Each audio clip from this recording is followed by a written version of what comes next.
Before we get started on Dharma talk, please join me in invoking the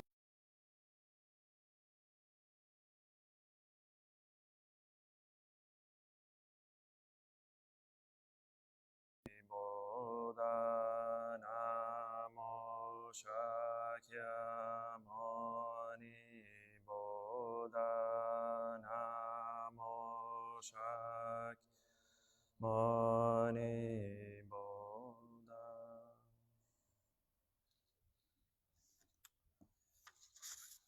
Good afternoon, Venerable Abbot, dear Sangha.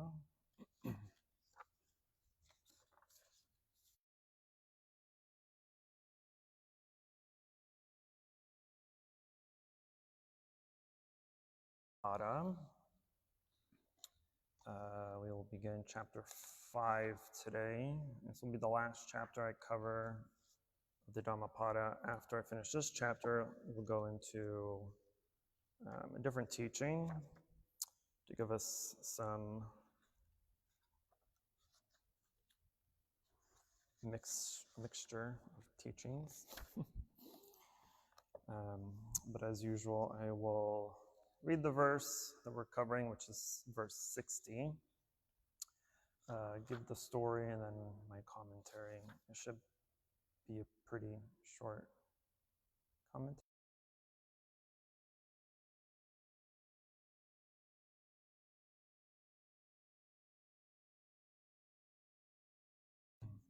We're in chapter 5, Balavagam, which is the fool, because we're all fools in this world until we're enlightened. This verse 60 goes,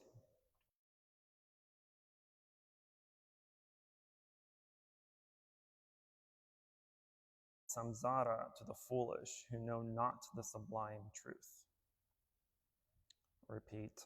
Long is the night to the wakeful, long is the journey to the weary, long is samsara to the foolish who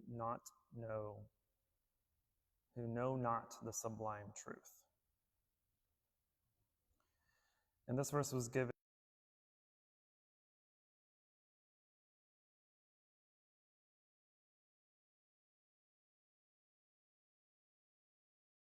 that King Pasadani, one day when he was out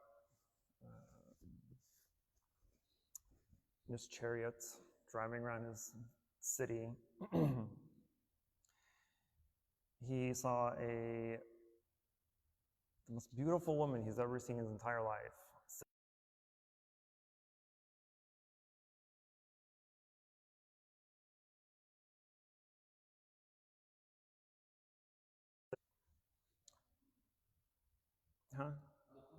Balcony, thank you. She was standing outside the balcony or on the balcony, and he saw her, and he was immediately mesmerized. He immediately fell in love at first sight. And so he went back to his palace and sent one of his attendants to that woman's house to ask if she was married.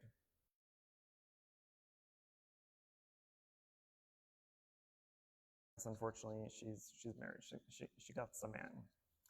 And so the king then sent back the servant and told the man to come to the palace. And so the attendants brought the man to the palace. And the king told the guy that he will now become one of his servants. And the husband was like, well, I already have a pretty good job. I'm doing fairly well. Like, I mean, thank you, but thanks, but no thanks, right? But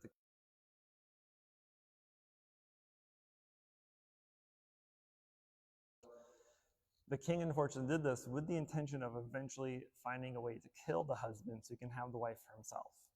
Okay? Keep in mind, the king already had a chief consort and many other consorts. He just wanted one more to add to the list.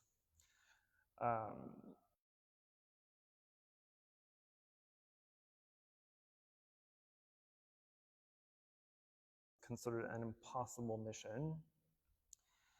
And he sent the man to a place that is 1 yojana away.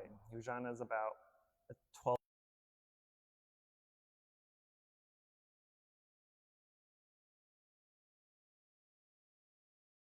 red type of clay, right, from the earth, and white lotus flowers. Why? Who knows, right? He's just sending on this impossible mission. Knowing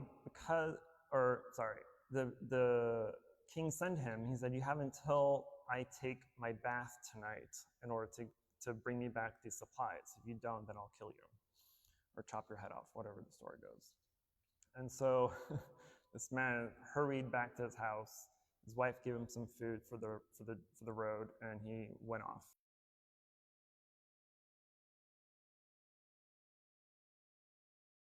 Put aside the best parts of his food, right, and just kind of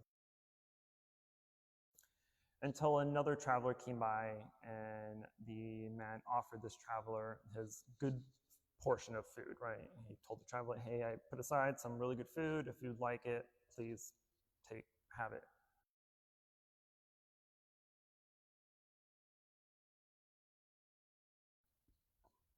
And then the man with the remaining of his food, what was left over, he had threw it into the river, right, so the fish could eat it. And as he threw it into the river, he kind of exclaimed out loud, asking,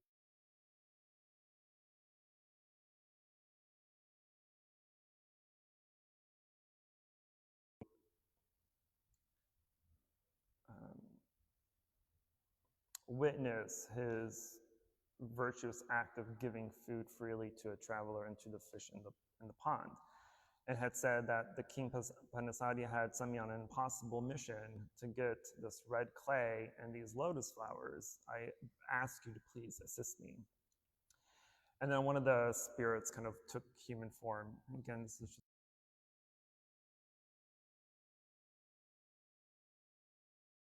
the man, this red clay and the lotuses. And so the man ran back to the palace to give the king his stuff before time ran out and got his head chopped off. The king, even though he knew this was technically an impossible mission, had a hint of maybe he'll make it, right? And so what he had done was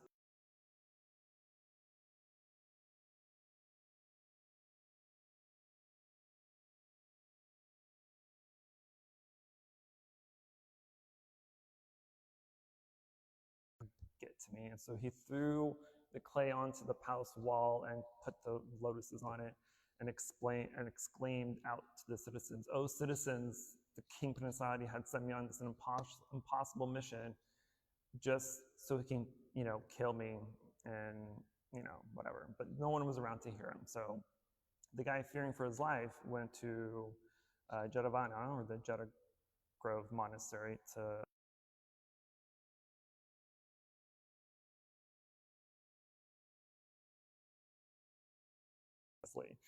and so in order to avoid being killed, he went to the Buddha, right? Because the king's not going to go to where the Buddha was and murder someone. And so he went and saw the Buddha. And then that night, the king obviously took his bath. The man didn't show up because he sabotaged the whole mission, right? He knew he was sabotaged from the beginning. And so the king went to sleep, but that night he had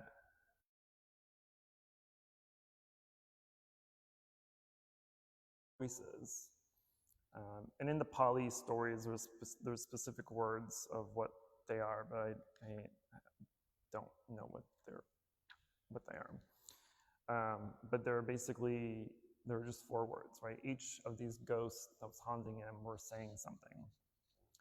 And so this frightened the king and thought like he couldn't sleep for 2 reasons. One, because his desire for this woman was so strong that he just couldn't sleep, right? He was like, man, I really want to have this.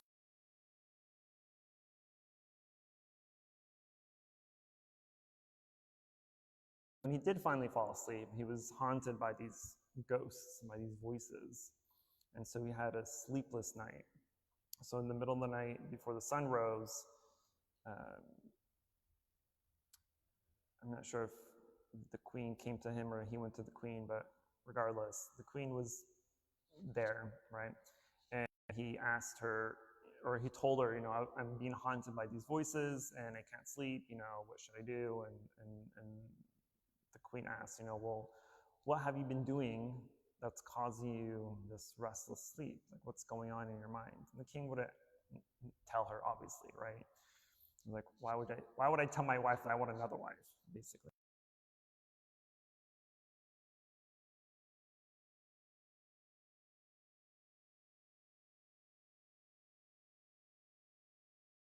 Saw the Buddha and asked the Buddha, and saw the man who escaped his death there too. But he went and saw the Buddha and asked the Buddha. He told the Buddha of his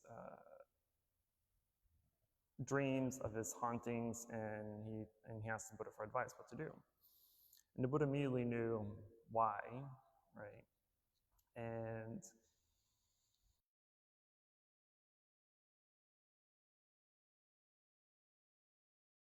the voices were saying that the Buddha knew who or what these beings were. And so the story of these beings are these four voices are of these four men who are in now the hell realm. And they were around the time of the last Buddha, not Shakyamuni Buddha, the Buddha before him, Buddha Kassapa. And these four men were very wealthy wealthy merchants. They had a lot of money, that so much money they didn't know what to do with it. And so instead of doing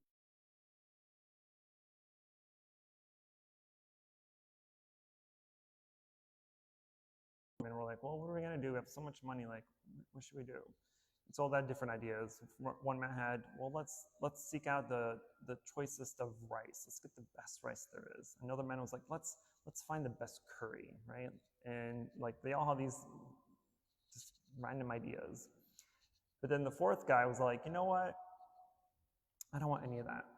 What I want to do is have sex with every beautiful,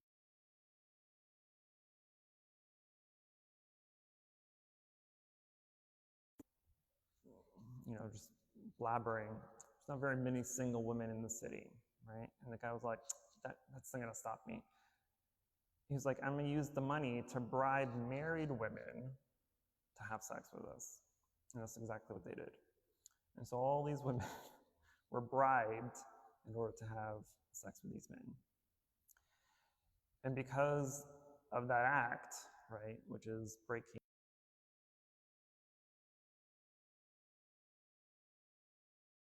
which is essentially the precept of being or acting in a wholesome way when having sexual relations, right? Meaning not to have sex with someone who is married or in a relationship, vice versa. If you're married or in a relationship, you do not do that. Because what can happen, and what did happen with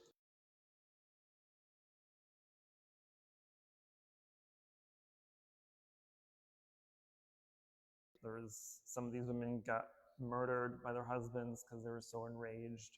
Some of their kids got hurt in the process. So all these families fell apart, right? That's what happens when we commit sexual misconduct. And because of these acts, these men were reborn in hell. And because the king was doing pretty much the exact same thing, that it kind of invoked these spirits from hell. And it's saying, the story goes, that these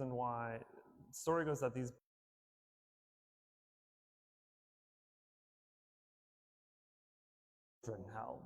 In Buddhist cosmology, there's all these different types of hells and different names and all different consequences. But they're in the iron cauldron hell.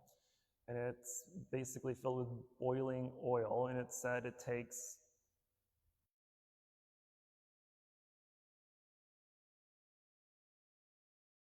the bottom, another 12,000 to come up. And then once they come up to the surface, they take another breath and they go back down and up, right, for these 12 kalpas. And so it was during the time when they were up taking a breath that were making these noises that haunted the king. And so the Buddha told them, like, these are these four men, this is what they did, and this is why you're getting haunted, because you're doing exactly what they did. The story in itself, all this ghostly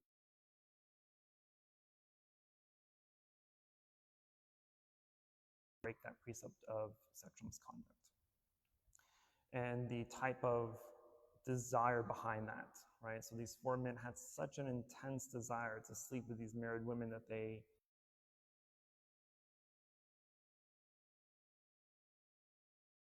was a potential chaos of spouses afterward, right? And they're like, I don't care about their life is their problem. Their marriage is their problem. If they break up, they break up. If they kill each other, they kill each other. But these men were so obsessed with their desire was so strong to sleep with these women that they just did not care. And so likewise, the king was doing pretty much the same thing. He was intentionally putting this man in dire situations, right? And the story I told him about getting this impossible mission was just one instance of several that the king was doing, right? But this was the most extreme, or at least this was the very last.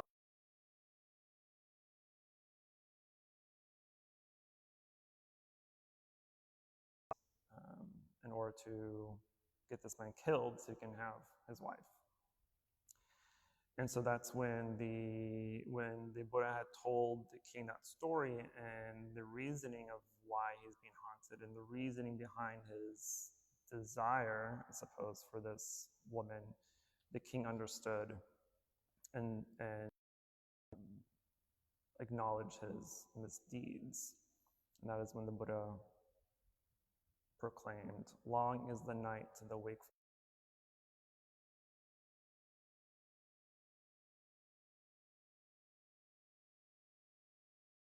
Truth, he is referring to the Dharma,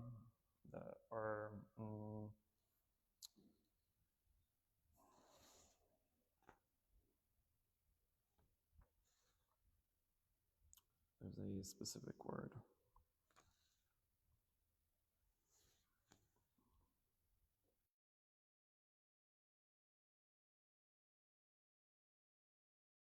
We don't have it here.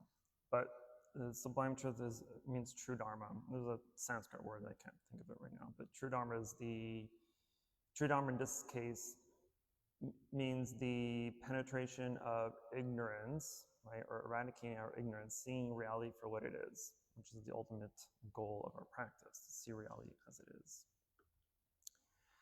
And so this verse, if we kind of break it down, right? Long is the night to the wakeful.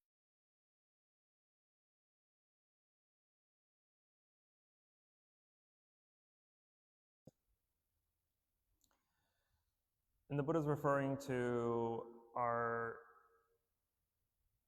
just regular life and our understanding of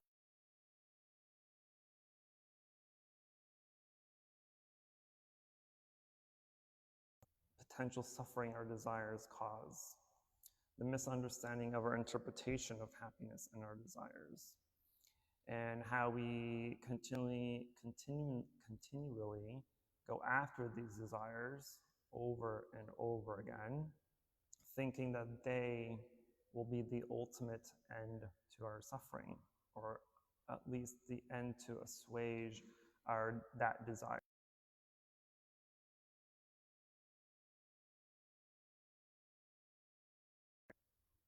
We come to the understanding, I mentioned this during yesterday's class, right? There's a difference between understanding something and realizing something, especially in the Dharma in our practice.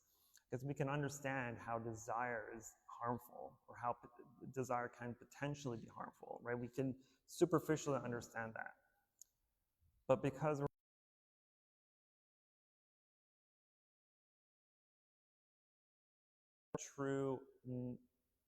the true suffering that our desires can cause us. And of course, there are good desires in the world, but the majority of our desires are not, right? And we have to be able to question ourselves, not be able to, but we have to question ourselves. We have to question these desires that do arise. As I mentioned yesterday, if a desire for something arises, you have to be able to ask ourselves, why this desire arose? From where did this desire come from?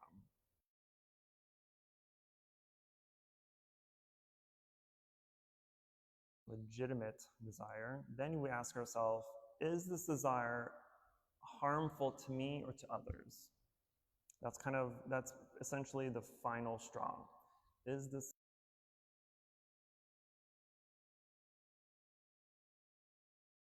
though in preliminary analysis of this desire, you may have thought it was, but ultimately it is not.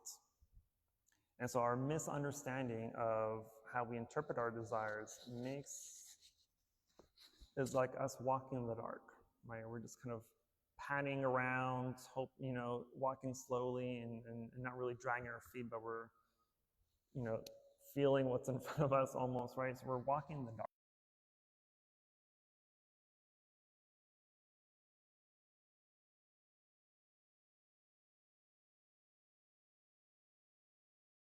And Buddhism doesn't mean stupidity or uneducated. It literally means not knowing, to not know, right? Because we live in our ignorant world of not knowing. Meaning, if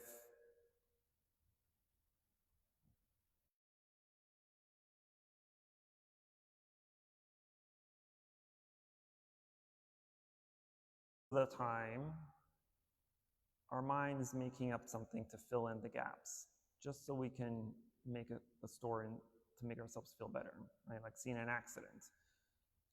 Or seeing an accident on the road, we pass by, we see maybe 2-3 cars involved, and then we make up a whole story of how and what happened, right?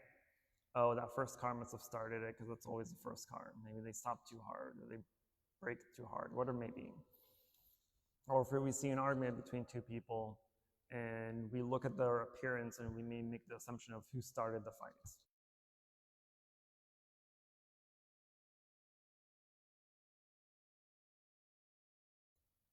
Creates false stories, creates a false reality just to fill in the gaps so our mind can feel like it knows something instead of not knowing.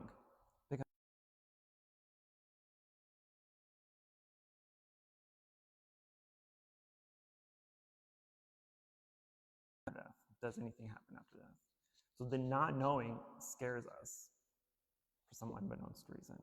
And so we make things up to make ourselves feel better.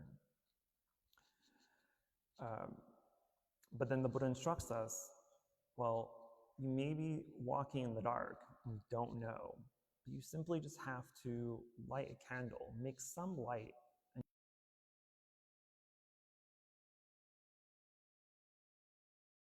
Sublime truth, the true Dharma, and being able to practice that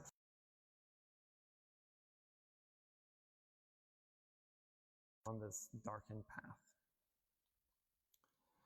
And so just like the same theme with the majority of all these verses in the Dhammapada, Buddha is emphasizing the importance of our practice, is emphasizing the importance of contemplation, right, of questioning.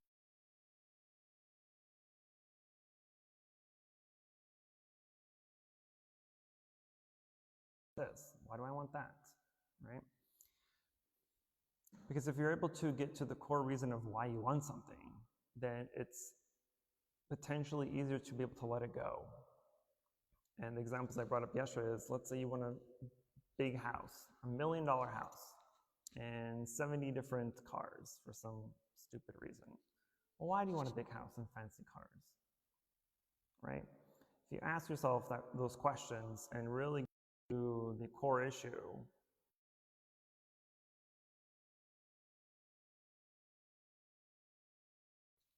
yesterday we were talking about mindfulness of mindfulness of the mind, right, for the 4 foundations of mindfulness. We talked about the 5 sense desires that humans want in life, which is money, sex, reputation, good food, and sleep. And so if we do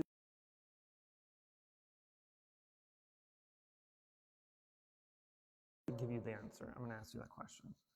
Why would you want a big house and a fancy car?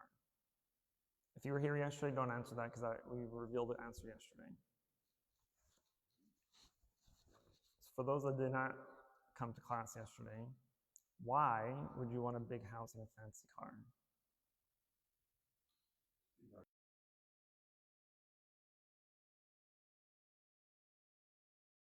falls under the reputation sense desire, right? So to fulfill our ego, to feel for status, oh, I have a big house. People are going to think I have a lot of money and that I'm rich. I have a fancy car. They're going to think I have a really good job, right? So it's more than just, oh, I want this.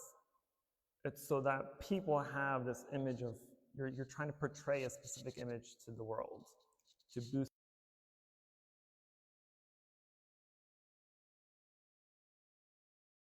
they can have.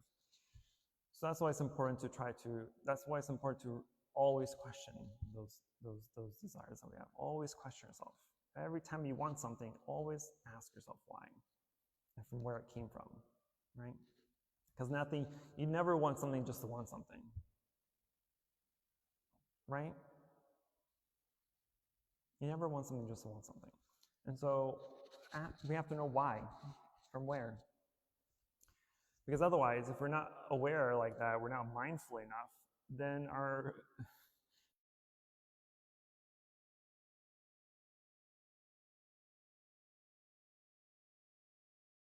arose or why we have them, then your desires get bigger and bigger and bigger, and they're going to require more and more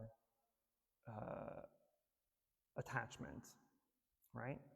Because say you get a big house, let's say you get a 4-bedroom house. All right, you have that house for a few years, you know what, I need an upgrade, I need a 5-bedroom house. Have that house for a few years after that, you know what, I need 7 bedrooms, I need 10 bedrooms, I need 20 bedrooms. Sir, you're one person, why do you need so many bedrooms? Right? And so if we don't eradicate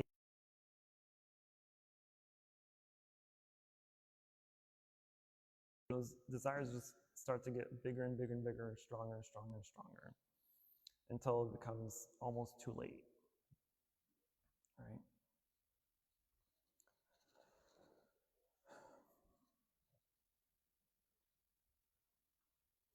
So the way to escape samsara, as the Buddha mentioned this, is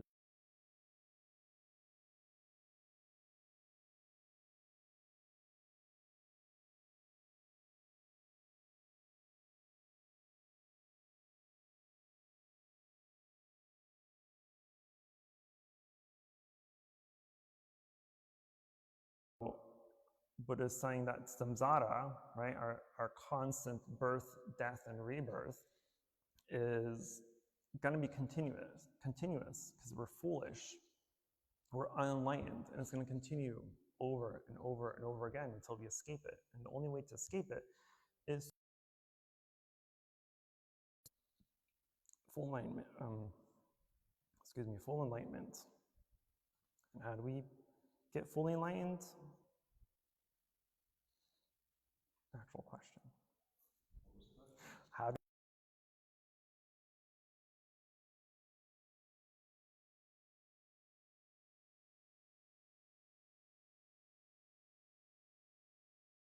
the Eightfold Path? The Eightfold Path, yes. The Eightfold Path is the direct blueprint that the Buddha gave us. It's like, listen, of all my teachings, this is the most guaranteed way you're going to become enlightened. Clearly, it's much easier said than done, because how many enlightened people do we have in the world? Not very many, sadly. Because even though the Eightfold Path is pretty direct, right? Having right view, having right thought, having right speech, right action, right livelihood, right concentration, right mindfulness.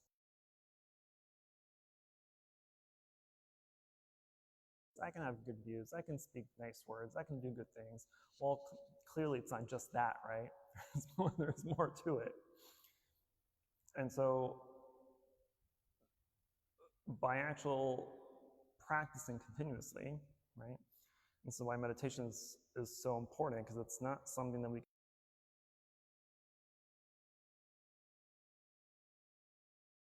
free time. It's not something that we can just pretend that we can just pick up and let go whenever we want to. It is a discipline to go along with our practice. They have to go hand in hand. Because if you do all your if all you do is study, right, which is studying is very important, but if all you do is study and not practice, then you just become a scholar, right? You know information, but you don't know it. You don't really know it. But on the other hand of that, if all you do is practice and meditate and chant and do all the practice itself, well, now you're missing one half of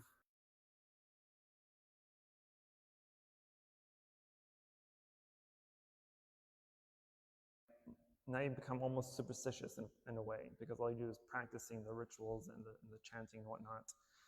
And so practice and study have to go hand in hand. And the more you study, the easier practice becomes. And the more you get out of the practice.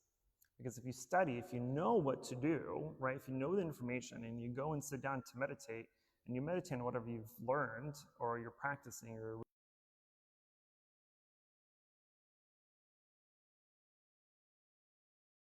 easier.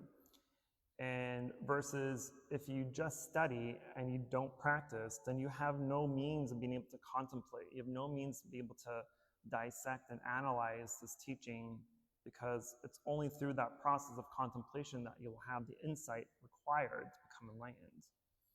But then if all you do is sit in meditation, but you don't know how to meditate, or you don't know the signs of a fruitful meditation, or you don't know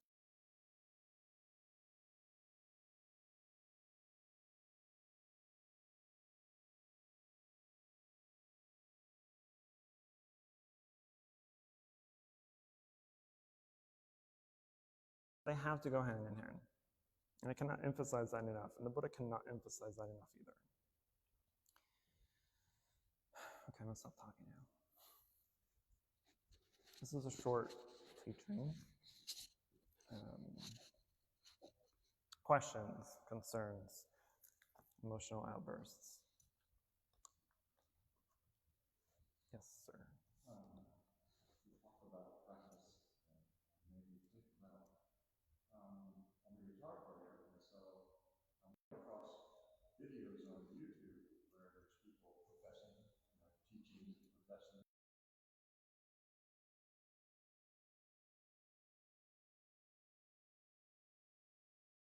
The first 2 or 3 seconds, how their fingers move on the keyboard on fret work. Whether they truly understand it or not. Right. It's completely obvious. Right. Yep. It's trying to. Never mind.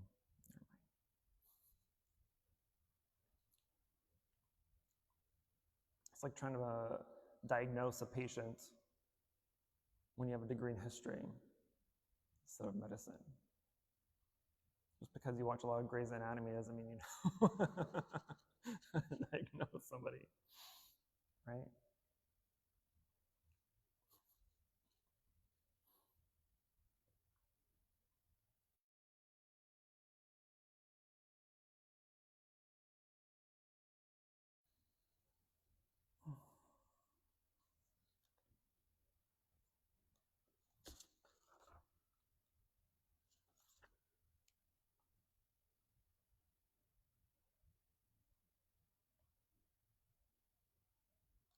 The next 2 verses that I'll cover next week are going to be fun. They're just silly.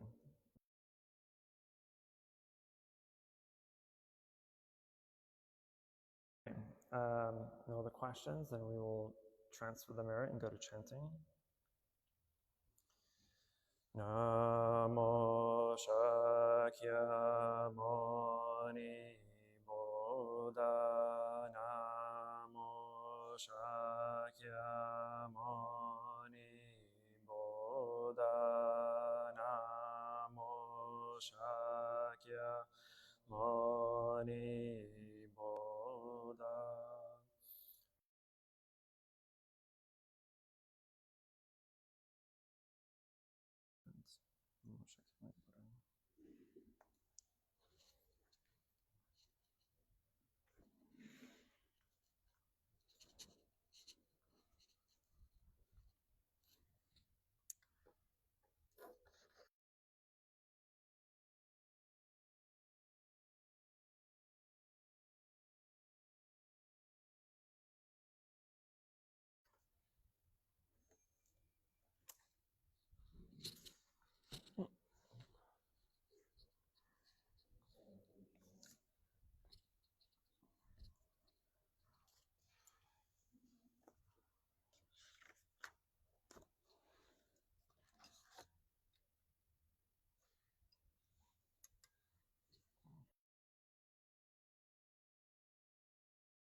Since in the censer now is burning all the Dharma,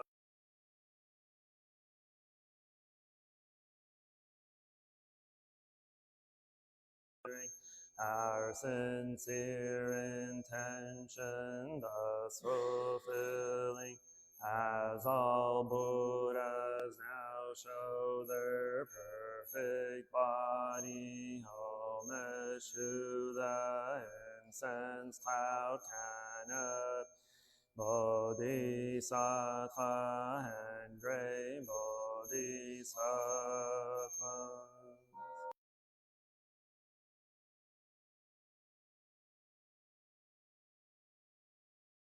Offer this incense to all Buddhas and Bodhisattvas throughout space and time. May it be fragrant as earth herself, reflecting our careful efforts, our wholehearted, mindful, and the fruit of understanding.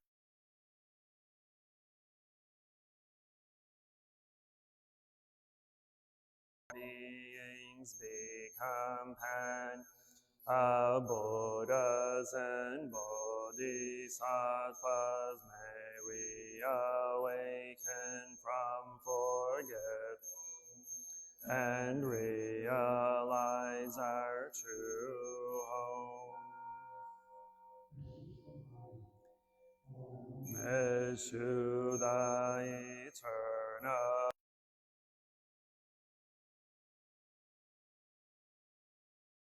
Dharma and sagely Sangha throughout the Dharma realm and the realm of and 3 periods of time.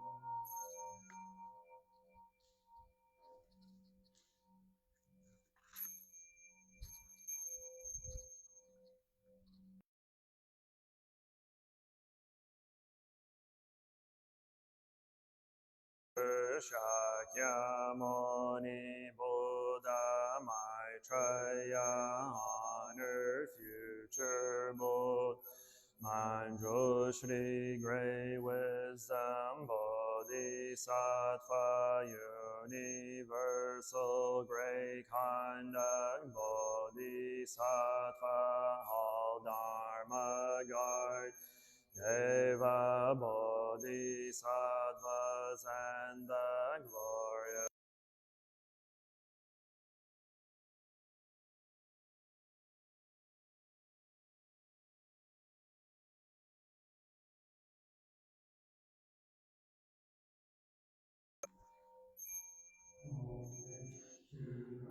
Amitabha Buddha in the land of ultimate bliss, Avalokiteshvara, great compassion,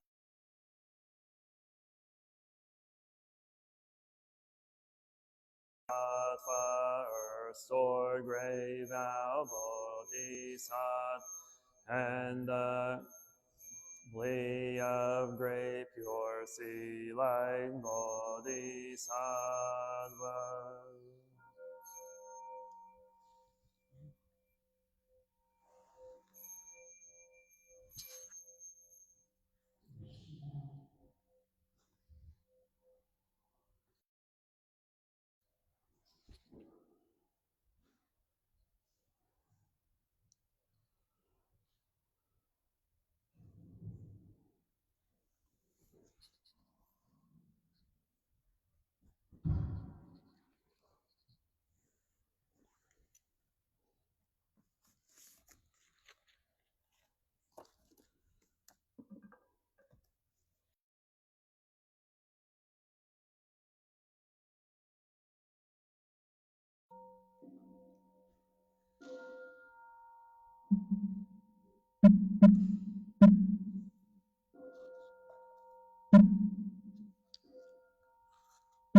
is difficult to encounter in hundreds of millions of eons. I now see and hear, receive and uphold it, and I vow to fathom the Tathagata's true meaning. Namo Shakyamuni Buddha, Namo Shakyamuni Buddha, Namo.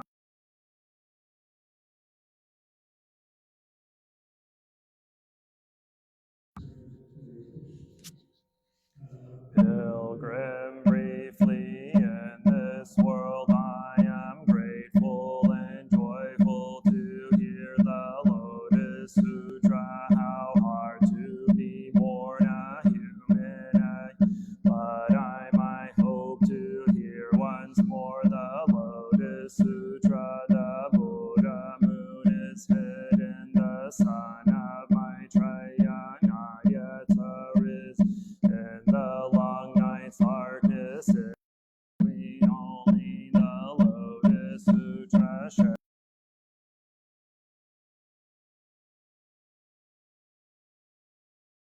Whoever copies it, reads it, lives it, they say will be called preacher of the fivefold Dharma with his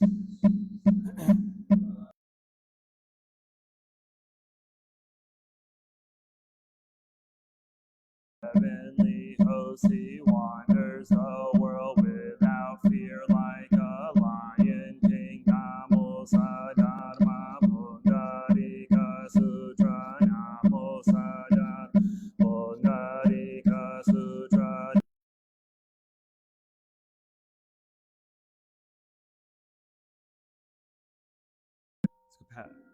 Tab 4, page 68.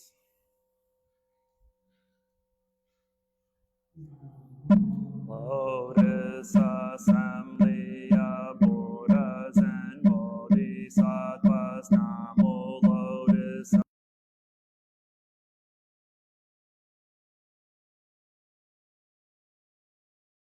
assembly of Buddhas and Bodhisattvas. Tra of the Lotus of the Wonderful Law, Chapter 12, Devadatta. At the time the Buddha addressed the Bodhisattvas, the heavenly beings, and the four kinds of belief,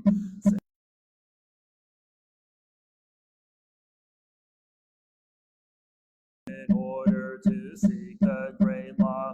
I was the ruler of a worldly kingdom. I was not greedy to satisfy the five desires, but instead struck the bell, crying in four chord, who possesses the great law? If he will explain and preach it for me, I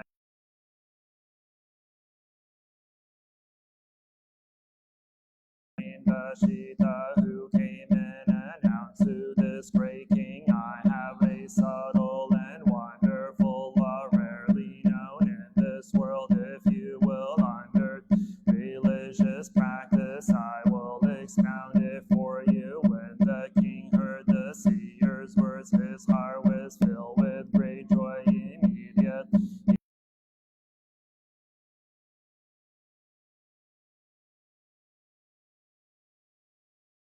firewood, fruit, and wild rice, presenting them at appropriate times. Reverence, because the wonderful law was in his thoughts. He never flagged in body or mind for the sake of living beings. Everywhere he diligently sought the great law, taking no heed for himself or for the ground.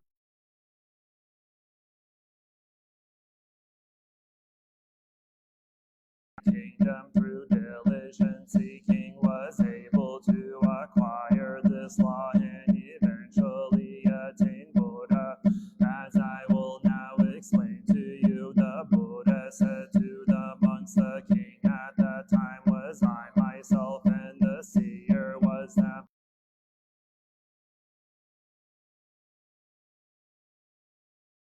good friend to me. I was able to be with the 6 paramitas, with loving kindness, compassion, joy, and equanimity, with the 32 features, the 80 characteristics, the purple tin golden color,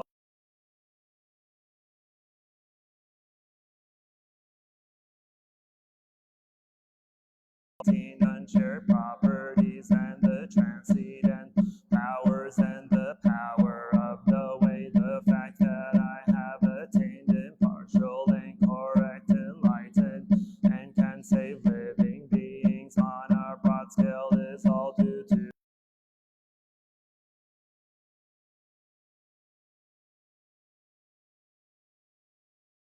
question. Manjushri say this sutra is very profound, subtle, and wonderful, a treasure among sutras, a rarity in the world. Are there perhaps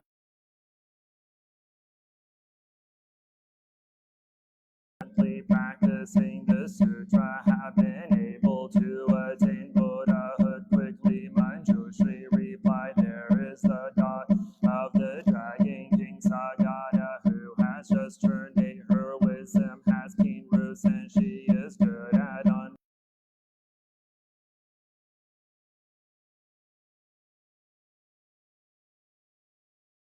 has been able to accept and embrace all the storehouse of profound secrets preached by the Buddha, has entered deep into meditation, thoroughly grasped the doctrines, and in the space of an instant conceived the desire for both, and reached the level of no regression. Her eloquence knows no hindrance, and she thinks of living me with compassion.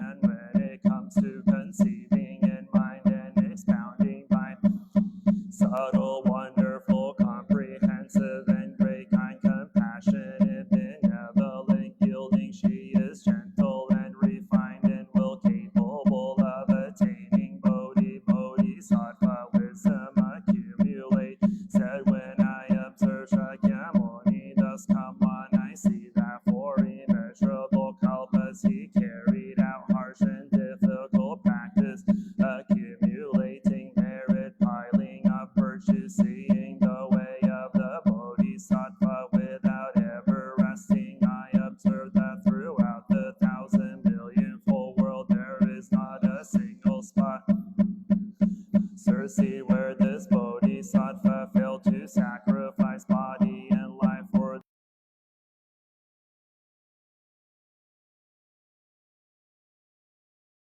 and could actually achieve correct enlightenment before his words had come to an end. The Dragon King's daughter suddenly appeared before the Buddha, bowed her head in obeisance, and then retired to one side, reciting these verses of praise. He profoundly understands the signs of guilt and good fortune, and illuminate the 10 directions everywhere his son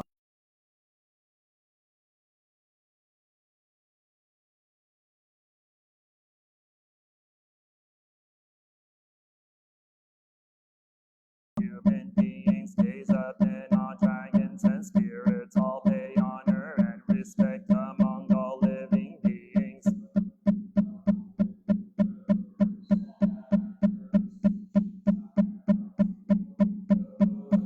All can bear witness to this. I unfold the doctrines of the great vehicle to rescue living beings.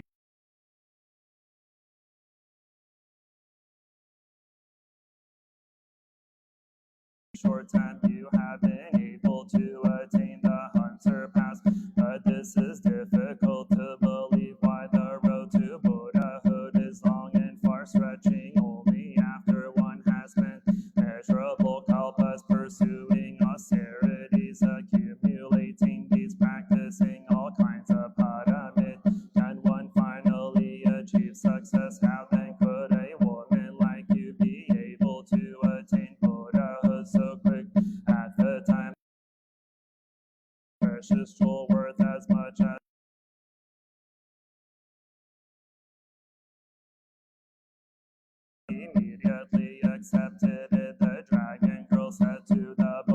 bodhisattva wisdom accumulate. At Venerable One Shariputra High presented the precious jewel, and the world honored one accepted it. Was that not quickly done? They replied, very quick. The girl said, employ your supernatural powers and watch me attain Buddhahood. It will be even quicker than that. At the time, the members of assembly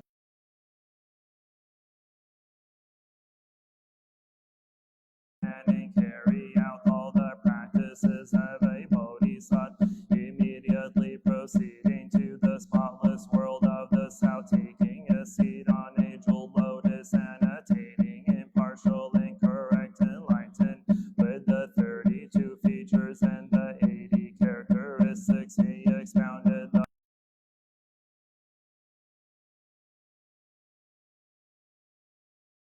13, encouraging devotion. At the time, the Bodhisattva and Mahasattva met a sinking along with the Bodhisattva and Mahasattva. Great joy of preaching, and 20,000 Bodhisattva followers who were accompanying. The Buddha took this vow, saying, we beg the world honored one to have no further worry. After the Buddha has entered extinction,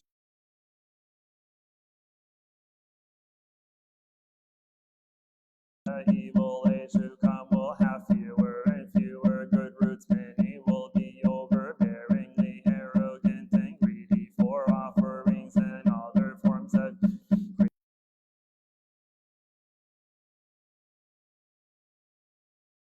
participation. But although it will be difficult to teach and convert them, we will summon up the power of great patience and will read and recite this suit. Embrace, preach, and copy it, offering in many kinds of alms, and never begrudging our bodies or lives. At the time in the assembly there Tridatta to receive a prophecy of enlightenment. They said to the Buddha, world honored one, we too will make a vow and hand preach the sutra. At the time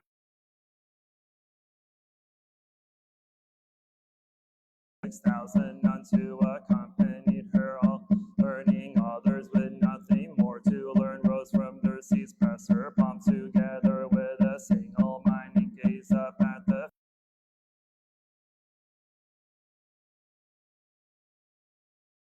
time. The world honored one said to Gautami, why do you look at the dust? Come one in that perplexed man. In your heart are you perhaps worrying that I have failed to mention your name among those who have prophecy of the attainment of Anuttara Samyak Sambodhi Bhagatami? I earlier made a general statement saying that all the voice hearers had received such a prophecy. Now if you will like to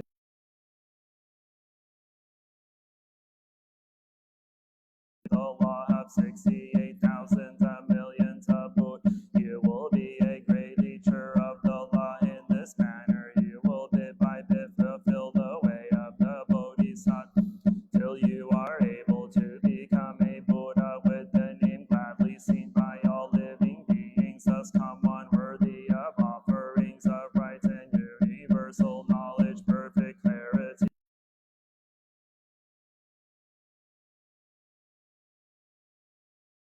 teacher of heavenly and human beings. Buddha, world honor one, Gautami, this gladly seen by all living beings. Buddha will confer a prophecy upon the 6,000 bodhisattvas to be passed from one to another. Tenanuttara Samyak Sambodhi. At the time the mother of Rahula, the nun Yashodhara, thought to herself, the world honored one in his bestowal of prophecies has failed to mention my name. Oh, the Buddha said to Yashodhara, in future ages amid the law of hundreds, thousands, and thousands, millions of Buddhas, you will practice the deeds of a bodhisattva, will be a great teacher.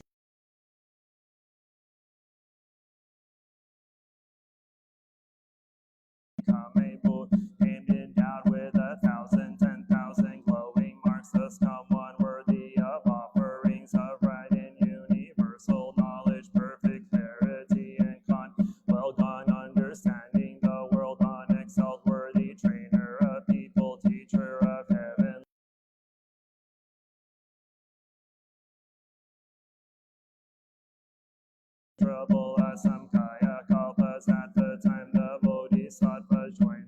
experiences together. We beg you not to worry after the Buddha has passed into extinction. In an age of fear and evil, we will preach far and wide. There will be many ignorant people who will curse and speak ill of us and will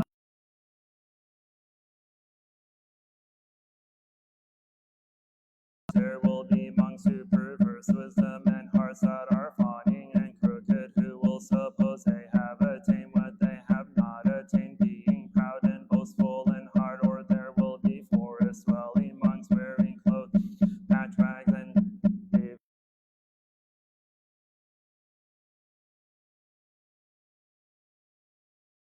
all humankind greedy for profit and so forth. They will preach the law to right road and will be respected and revered by the world as though they were arhats who possess the 600 powers. These men with evil in their hearts, constantly thinking of worldly affairs, will borrow the name of forest dwelling monks and take delight in proclaiming our faults, saying things like this: these monks are greedy for profit and so, and therefore they preach non-Buddhist.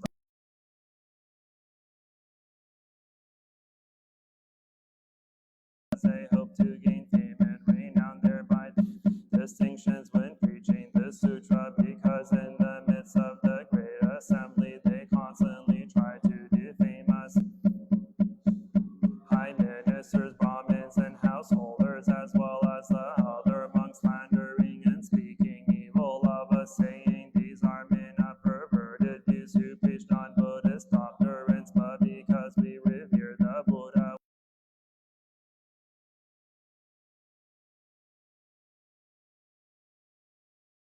of arrogance and contempt will and accept in the muddied kalpa. In an evil age there will be many things to fear. Evil demons will take possession of others and through them curse, revile, and heap shame on us.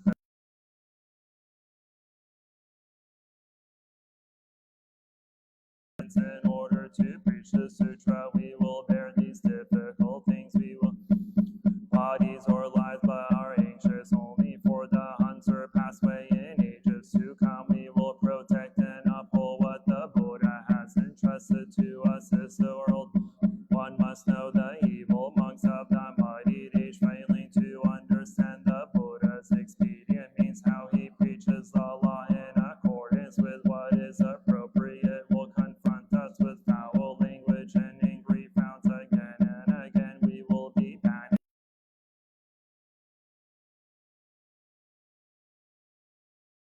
We keep in mind the Buddha's orders, we will endure. If in the settlements and towns there are those who seek the law, we will go to wherever they are and preach the law entrusted to us by the Buddha. We will, boys of the world, honored one, facing the assembly without fear. We will preach the law with skill. The Buddha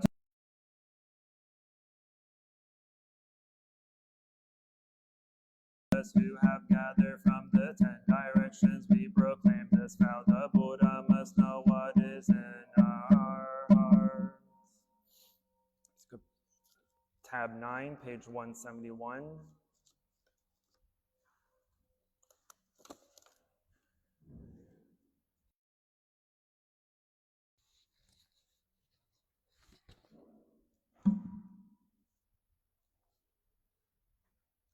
Heart of the Prajna Paramita, the Bodhisattva Avado,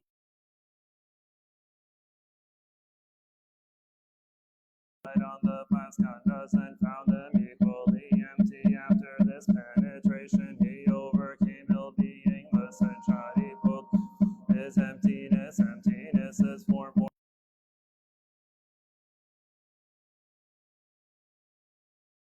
With feelings, perceptions, mental formations, and consciousness, listen, Shadiput. All dharmas are marked with emptiness. They are neither produced nor destroyed, neither defiled nor immaculate, neither increasing nor decreasing. Therefore, in emptiness there is neither form nor feeling. So percept, mental formations or consciousness, no eye or ear or nose or tongue or body or mind, no form, no sound.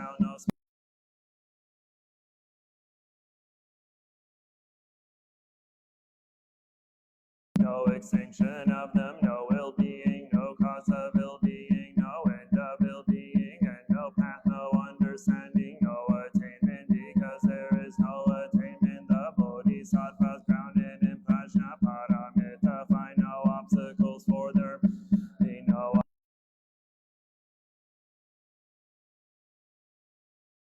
illusion and realizing perfect nirvana. All Buddhas in the past, present, and future arrive at Anuttara Samyak Sambodhi. Therefore, one should know that perfect understanding is the highest mantra, the unequaled mantra, the destroyer of ill.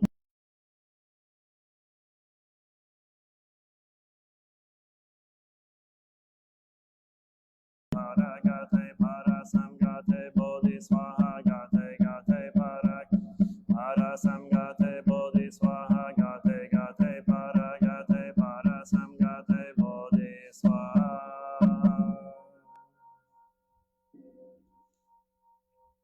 Sentient beings are limitless. I vow to liberate them. Afflictions are endless. I vow to eradicate them. Teachings are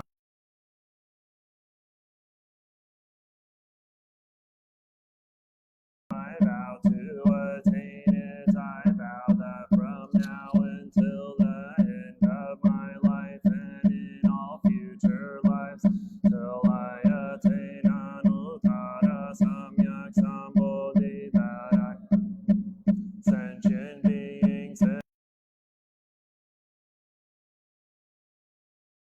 Dhammapada, the scum of offerings, a proper and universal knowledge, perfect in understanding and conduct, skillful in leaving the world through liberation.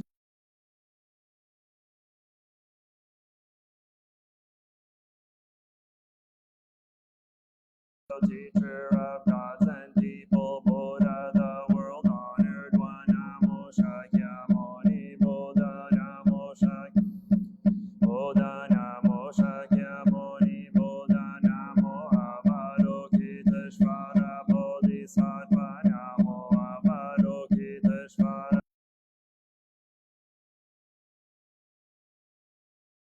Bodhisattva, Namo Mahasama Prapta Bodhisattva, Namo Mahasama Prapta Bodhisattva, Namo Mahasama Prapta Bodhisattva, Namo Shittigarbha Bodhisattva, Namo Shittigarbha Bodhisattva.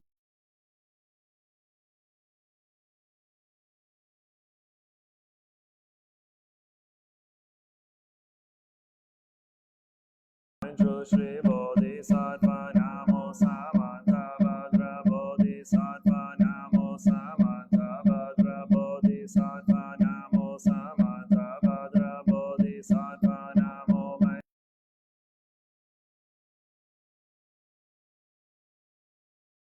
Maitreya Bodhisattva, Namo Great Pure Sea like Bodhisattvas, Namo Great Pure Sea like Bodhisattvas, Namo Great Pure Sea like Bodhisattva, Namo Deva guarding Bodhisattvas, Namo Deva guarding Bodhisattvas, Namo Deva guarding Bodhisattvas.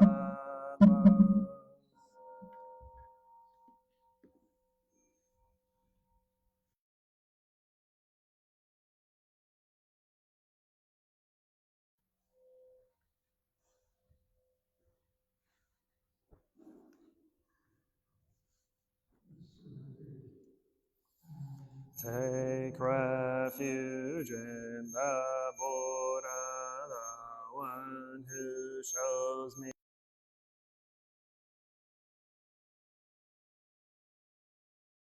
refuge in the Dharma, the way of understanding and of love. I take refuge in the Sangha, the community.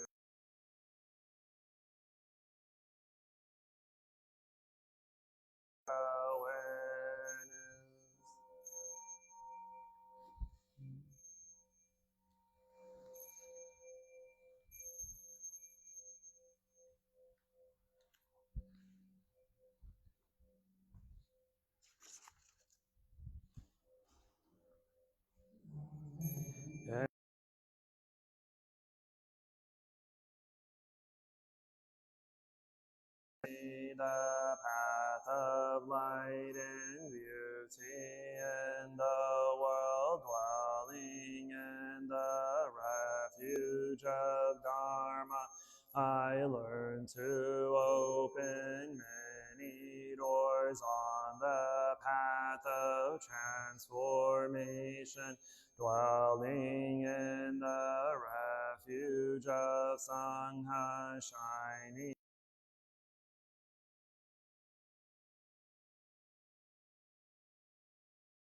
of obstruction.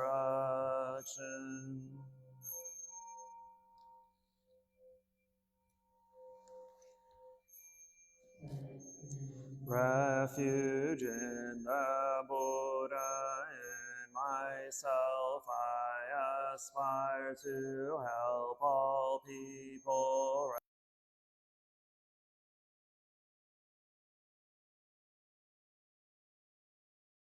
Realizing the mind of love, taking refuge in the Dharma, in myself I aspire to help all people fully.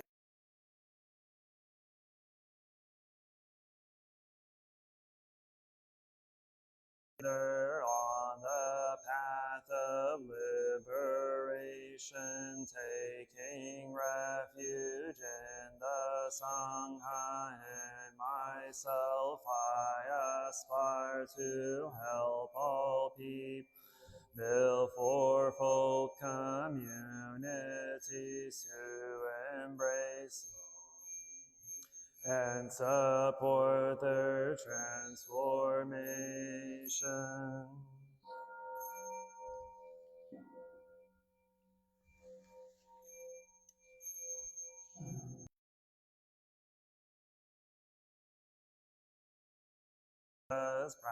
Practicing the way of awareness gives rise to benefits without limits. We vow to share the fruits with all beings.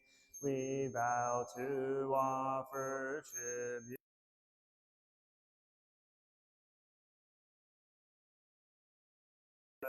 Be who give guidance and support